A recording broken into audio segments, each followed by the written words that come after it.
ازيكم عاملين ايه؟ يا رب دايما تكونوا بخير. النهارده فيديو جديد وموضوع جديد مهم جدا جدا جدا، يلا بينا نتكلم فيه مع بعض. لان ناس كتير دخلوا سألوني، وانا بصراحة لما لقيت الاسئلة بتتكرر وهو نفس السؤال، ولقيت كومنتس كتير عندي بالحوار ده، فانا حبيت ان انا ارد عليكم في فيديو افضل، بحيث ان هو يكون متاح للجميع والجميع يستفاد منه. ما تنسونيش بلايك وكومنت واشتراك للقناة. يلا بينا نشوف ايه الموضوع.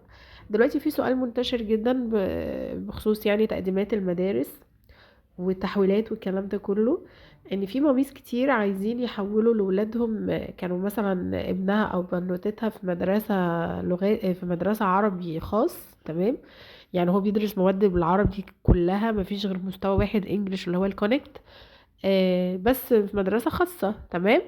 هي حابة ان هي تحول له من خاص عربي لتجريبي اللي هو تبع الحكومي. لا طبعا ما ينفعش، تمام؟ السؤال ده بيتكرر، وهو طبعا ما ينفعش. ليه؟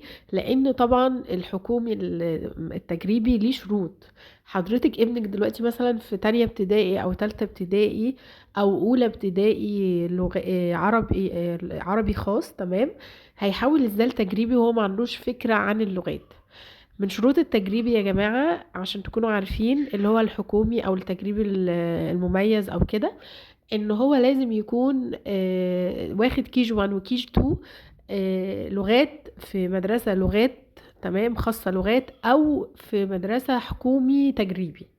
طب ينفع ان هو يكون واخد كي جي 1 وكي جي 2 في حضانة لغات بره؟ لا، ما ينفعش. لازم شهادة معتمدة من مدرسة معتمدة ان الطفل ده حاصل على كي جي 1 وكي جي 2 لغات من مدرسة لغات خاصة او مدرسة حكومي تجريبي. دي شروط التجريبي. فازاي انا هحول من عربي خاص لتجريبي لغات اللي هو الحكومي؟ يعني الطفل ما عندوش اي دراية بحوار اللغات، ما درسش الاساسيات بمعنى اصح، تمام؟ فالتجريب الحكومي بيريحوا نفسهم وبيريحوا يعني ان الطفل يكون عنده فكرة، مش داخل طبعا ابيض، لا بيبقى واخد بقى عنده فكرة عن مثلا الماس، عن الانجليش، فبيكون عنده مهيأ ان هو بقى يدرس المنهج التجريبي، تمام؟ فما ينفعش خالص ان الطفل يحول من عربي خاص مع انه خاص. يعني في امهات فاهمة ان هو كمنه عربي خاص، كلمة خاص دي هتسمح له ان هو يتحول لحكومي تجريبي. لا طبعا، ده حاجة وده حاجة. مش معنى ان هو خاص فهيتحول لحكومي تجريبي، ان كلمة خاص هنا وكلمة حكومي هنا ان هو يقدر ان هو يدخل. لا طبعا ما ينفعش. انت حضرتك فاهمه ان هو كده بينزل لمستوى اقل. هو بينزل لمستوى اقل كنوعيه مدرسه، لكن مش كنوعيه مناهج، لانه طبعا المنهج التجريبي مختلف تماما عن منهج الحكوم العربي، سواء خاص او سواء حكومي. حضرتك ابنك بيدرس دلوقتي عربي خاص، يعني بيدرس نفس منهج المدارس العربي الحكومي بالظبط، بس حضرتك اخترتي مكان نضيف شويه مش اكتر، تمام؟ فما فيهوش اي مميزات تانية خالص غير ان المكان الكاباسيتي بتاع الكلاس اقل، الكثافة اقل، والمكان نظيف، وان في مستر بتتعامل باسلوب كويس وبتعلمه الاتيكيت والكلام ده كله. لكن هو ما كمنهج، لا هو نفس اللي يعني لو ولد بيروح مدرسة حكومي عربي، هو نفس اللي ابن حضرتك بيدرسه في الخاص عربي.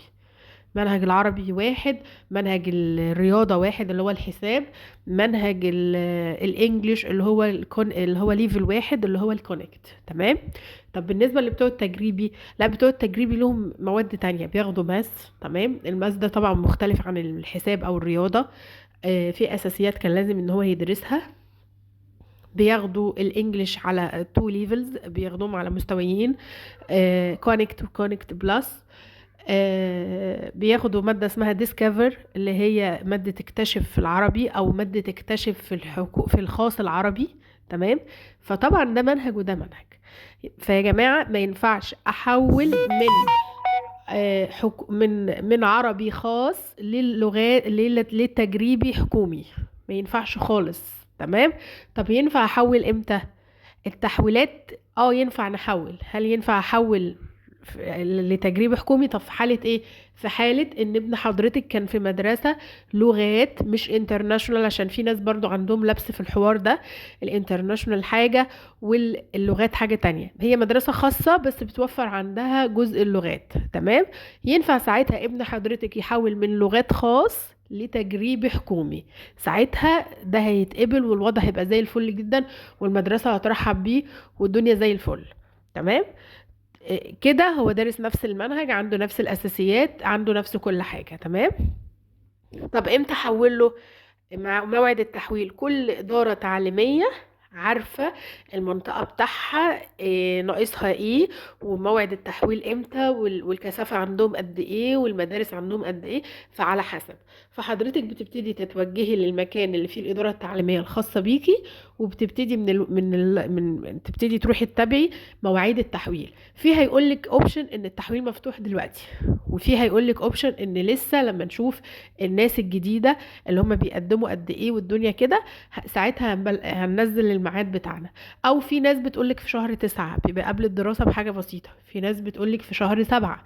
فحضرتك بتتوجهي من دلوقتي ضمانا ان يعني انك تضمني ان الوقت ما يجريش بيكي او يضيع عليكي فرصة التحويل، انك تتابعي من دلوقتي، تمام. ده في حالة ان ابن حضرتك في مدرسة لغات خاصة، تمام. فحابة انك تحولي له تجريبي حكومي او تجريبي بقى مميز براحتك، تمام. دي ساعتها شروط التحويل كده وافية ومتوفرة، تمام. طيب، في سؤال كمان برضو ناس كتير بتسأله، اللي هو بنتي دلوقتي عندها 7 سنين وحابة ان انا اقدم لها تجريبي، هتتقبل؟ لا حضرتك، من شروط التجريبي الحكومي ان لازم يكون الولد او البنت، الطفل بمعنى اصح، حاصل على كي جي 1 وكي جي 2 من مدرسة لغات خاصة او من مدرسة حكومي تجريبي. طب هو في كيجي حكومي تجريبي؟ اه طبعا في كيجي حكومي تجريبي، لانهم بيهيئوهم للمنهج بتاع برايم 1 اللي هو سنة اولى ابتدائي. فبيبتدي الطفل يبقى داخل برايم 1 عنده عنده كل يعني كل حاجة فهمها عن المنهج والأساسيات. فالمس مش هتتعب معاه في الكلاس، فهماني؟ ما ينفعش اقعد اقول قدامه مثلا 2 plus 2 equal 4. طب ما هو ما درسش كلمة بلاس دي، ما درسش كلمة ايكوال. طب احنا بقى كده ده شغل كيجي، فاهماني؟ فايه؟ فما ينفعش بنتي ما تكونش درست في مدرسة حكومي، في مدرسة تجريبي كي جي 1 وكي جي 2، او في مدرسة لغات خاصة واروح اقدم لها على طول. طب انا كنت بودي بنتي حضانة من اللي هم الحضانات العادية، تمام، اللي احنا بنوديها عادي للعيال من سن 4 سنين دي، وعندها فكرة عن الماس وعندها فكرة عن الكونكت والكونكت بلس والدنيا تمام وكده. لازم الشهادة اللي تتقدم ان الطفل حاصل على كي جي 1 وكي جي 2 من مدرسة معتمدة، بمعنى أصح يا مدرسة حكومي تجريبي يا مدرسة لغات خاصة. لكن الحضانات اللي في الشارع حتى لو بنتك مستواها كويس او كده، الحضانات اللي هي العامة دي اللي هي مش تبع الدولة بمعنى أصح، دي ما ينفعش الدولة تعمل بالشهادة بتاعتها. ولا وحتى لو بنتك مستواها كويس وفاهمة الدنيا وبتنطق كويس والدنيا معاها زي الفل، لا طبعا ما ينفعش، تمام. فمن شروط يا جماعة التجريب الحكومي ان الطفل يكون حاصل على كي جي 1 وكي جي 2 من مدرسة حكومي تجريبي او من مدرسة لغات خاصة، غير كده مش هيتقبل. حتى لو هو مستواه كويس زي ما انا قلت لكم، تمام. برضو مش هيتقبل، لان هما بياخدوا بالشهادة المعتمدة زي ما قلنا من مدرسة لغات خاصة او حكومي تجريبي، تمام. فعشان كده لازم كل مامي ناوية ان هي تدخل اولادها تجريبي، ان هي تاخد بالها من النقطة دي وتعمل حسابها ان هم يتكونوا تجريبي من اول سن كيجي. طب سن كيجي من سنة كام؟ بيبقى سن كيجي 1 من 5 سنين وكيجي 2 6 سنين، فبيدخل برايم 1 عنده 7 سنين، تمام. هما التجريب الحكومي يا جماعة بيحب سن الولد اكبر. طب لو ابني 6 سنين هيتقبل كي جي 1؟ اه هيتقبل كي جي 1، تمام. لا طب لو ابني 4 سنين ونص، لا مش هيتقبل كي جي 1. طب لو ابني 4 سنين يعني 5 سنين الا شهر، لا مش هيتقبل. لازم يكون تامم ال5 سنين في شهر 10، يكون عنده 5 سنين بالظبط فيما ازيد، تمام. دي من شروط التجريب الحكومي. يا رب اكون فدتكم. ولو انتوا عايزين اسئله تانية اقدر ارد عليها، اكتبولي في الكومنتس عندي وانا هرد عليها. وبعتذر عن صوتي لان انا تعبانه وعندي دور برد جامد. دعواتكم ليا بالشفاء العاجل. انتظروا ان شاء الله المراجعات كلها هتنزل باذن الله بدايه من الاسبوع القادم. هننزل مراجعات ديسكفر، ما تقلقوش، من اول برايم 1. ولو حابين لسن كيجي تمام. وان شاء الله لو قدرت عندي وقت ان انزل مادة تكتشف هنزلها لكم برضو باذن الله رب العالمين. تمام. يا رب اكون فدتكم في حوار التحويلات، ويا رب اكون فدتكم في حوار التقديمات، واي اسئله انا تحت امركم. وزي ما احنا قلنا كل مامي ناويه تدخل بنوتتها او ابنها المدرسه حكومي تجريبي تعمل حسابها من بدري. مع السلامه.